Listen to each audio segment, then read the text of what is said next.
ସେତେବେଳର ପରିସ୍ଥିତିକି ନେଇକରି ଏବଂ ବିଜୁ ଜନତା ଦଳ ତାର ନିଷ୍ପତ୍ତି କରିବ। ସୁପ୍ରିମ ଶ୍ରୀଯୁକ୍ତ ନବୀନ ପଟ୍ଟନାୟକ ଚୂଡ଼ାନ୍ତ ନିଷ୍ପତ୍ତି ନେବେ। ଆମ ପ୍ରାଥମିକତା ହେଉଛି ଓଡ଼ିଶାର ସ୍ୱାର୍ଥ କିଭଳି ରକ୍ଷା ହେବ। ସମସ୍ତଙ୍କୁ ଓଡ଼ିଆ ନୂଆବର୍ଷର ଶୁଭେଚ୍ଛା। ପଣା ସଂକ୍ରାନ୍ତିର ଦିନ, ମହାବିଷୁବ ସଂକ୍ରାନ୍ତିର ଦିନ, ହନୁମାନ ଜୟନ୍ତୀ ଆମ ପରମ୍ପରାରେ ଇଏ ଏକ ପବିତ୍ର ଦିବସ ଏବଂ ଓଡ଼ିଆ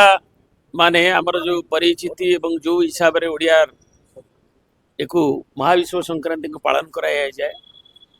ଏବଂ ତା ସାଙ୍ଗରେ ଡକ୍ଟର ଭୀମରାଓ ଆମ୍ବେଦକରଙ୍କ ଜୟନ୍ତୀ ମଧ୍ୟ 135ତମ ଜୟନ୍ତୀ। ଡକ୍ଟର ଭୀମରାଓ ଆମ୍ବେଦକର ଆମ ପାଇଁ ସେ ସମ୍ବିଧାନର ପ୍ରଣେତା ହିସାବରେ କିମ୍ବା ସାମାଜିକ ଆମର ଯେଉଁ ନ୍ୟାୟର କିମ୍ବା ଆମର ସମାଜ ସଂସ୍କାରକ ହିସାବରେ ସୁଧାରକ ହିସାବରେ କେବଳ ତାର ଅଗ୍ରନାୟକ ନୁହନ୍ତି, ଓଡ଼ିଶା ପାଇଁ ବିଶେଷ କରି ଯେତେବେଳେ ଆମ ମହାନଦୀ କଥା ଆଜି ଉଠୁଛି, ସେୟାରିଂ କଥା ଉଠୁଛି, ଯେତେବେଳେ ଓଡ଼ିଶା ସବୁବେଳେ ବନ୍ୟାରେ ଦୁର୍ଗତିର ଯେଉଁ ପ୍ରାକୃତିକ ଦୁର୍ବିପାକର ଶିକାର ହେଉଥିଲା, ଉତ୍କଳମଣି ଗୋପବନ୍ଧୁ ଏବଂ କଂଗ୍ରେସର ସେତେବେଳର ଯେଉଁ ନେତୃତ୍ୱ ଯେଉଁ କଥାକୁ ମହାତ୍ମା ଗାନ୍ଧୀ ଓଡ଼ିଶା ଆସିଲା ବେଳେ ଦୃଷ୍ଟି ଆକର୍ଷିତ ହେଇଥିଲା ତାଙ୍କର ଏବଂ କେମିତି ମହାନଦୀ ସିଷ୍ଟମରେ ଗୋଟେ ବଡ଼ ନଦୀବନ୍ଧ ଏହି ବନ୍ୟା ନିୟନ୍ତ୍ରଣ କରାଯିବ ସେଇଟାକୁ ସେତେବେଳେ ପରାଧୀନ ଭାରତରେ ବି ବିଚାର କରାଯାଉଥିଲା ଏବଂ ଡକ୍ଟର ମୋକ୍ଷଗୁଣ୍ଡମ ବିଶ୍ବେଶ୍ୱରಯ್ୟା ତାଙ୍କର ମତ ଇଞ୍ଜିନିୟରିଂ ଯେଉଁମାନେ ଗୁଜରାଟ ଥିଲେ ତାଙ୍କର ନିଆଯାଇଥିଲା ଏବଂ ଡକ୍ଟର ଏନ୍ ଖୋସଲା ବି ପରେ ତାକୁ ବି ନେଲେ ଆଗକୁ ଅଯୋଧ୍ୟାନାଥ ଖୋସଲା ଏବଂ ଡକ୍ଟର ବି ଆର୍ ଆମ୍ବେଦକର ତାକୁ ଯେଉଁ ସେତେବେଳର ଯେଉଁ ରିଭେରିନା ଯେଉଁ ଷ୍ଟେଟ୍ ଇଣ୍ଟରଷ୍ଟେଟ୍ ରିଭରରେ ଆମର ମଧ୍ୟପ୍ରଦେଶ ପଡ଼ୋଶୀ ସେତେବେଳେ ଛତିଶଗଡ଼ ହେଇନଥିଲା ତାଙ୍କୁ ନେଇକରି ଓଡ଼ିଶା ସಮೇତ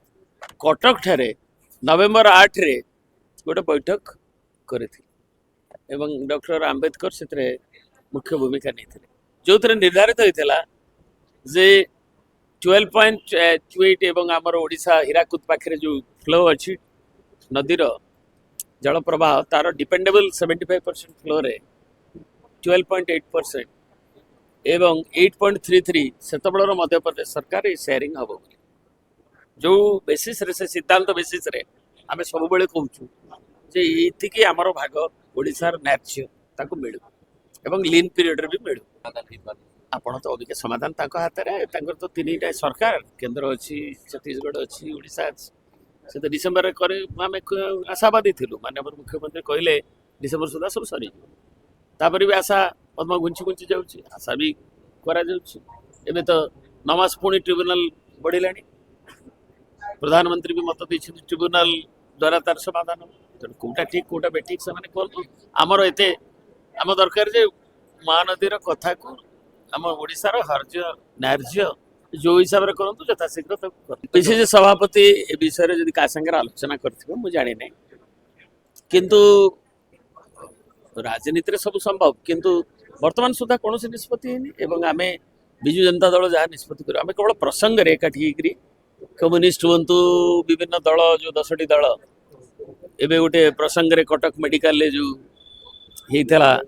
ଅଭାବନୀୟ ଘଟଣା ଯେଉଁଠି ରୋଗୀମାନେ ଜଡ଼ି ଯାଇଥିଲେ ସୁରକ୍ଷିତ ନଥିଲେ ସେଥିପାଇଁ ଆମେ ଏକାଠି ହେଇଥିଲୁ ତେଣୁ 10ଟି ଦଳ ଏବଂ ଏବେ ପୁଣି ଅନ୍ୟ ଇସ୍ୟୁଜ୍ ମାନଙ୍କରେ ବି ଏକାଠି ହେଉଛୁ ତେଣୁ ସେତେବେଳର ପରିସ୍ଥିତିକି ନେଇକରି ଏବଂ ବିଜୁ ଜନତା ଦଳ ତାର ନିଷ୍ପତ୍ତି କରିବ ଏବଂ ଦଳର ସୁପ୍ରିମ ଶ୍ରୀଯୁକ୍ତ ନବୀନ ପଟ୍ଟନାୟକ ଚୂଡ଼ାନ୍ତ ନିଷ୍ପତ୍ତି ନେବେ ଜନଗଣଙ୍କର ଆବଶ୍ୟକତାକୁ ନେଇକରି ଲୋକଙ୍କର ଆଭିମୁଖ୍ୟ ଏବଂ ଆମ ଦଳର କୌଶଳ ଷ୍ଟ୍ରାଟେଜି ଏବଂ ଓଡ଼ିଶାର ଆମ ପ୍ରାଥମିକତା ହେଉଛି ଓଡ଼ିଶାର ସ୍ୱାର୍ଥ କିଭଳି ରକ୍ଷା ହେବ ଏବଂ ଜନଗଣଙ୍କ ଇଚ୍ଛାକୁ ନେଇକରି ଆମେ ସେତେବେଳେ ଯେଉଁ ତାତ୍କାଳିକ ପରିସ୍ଥିତିରେ କ'ଣ କରିପାରିବୁ ଅବିକାଠୁ ଏଇଟା ହାଇପୋଥେଟିକାଲ ଏ ବିଷୟରେ କୌଣସି ସିଦ୍ଧାନ୍ତ ବର୍ତ୍ତମାନ ହେଇନାହିଁ।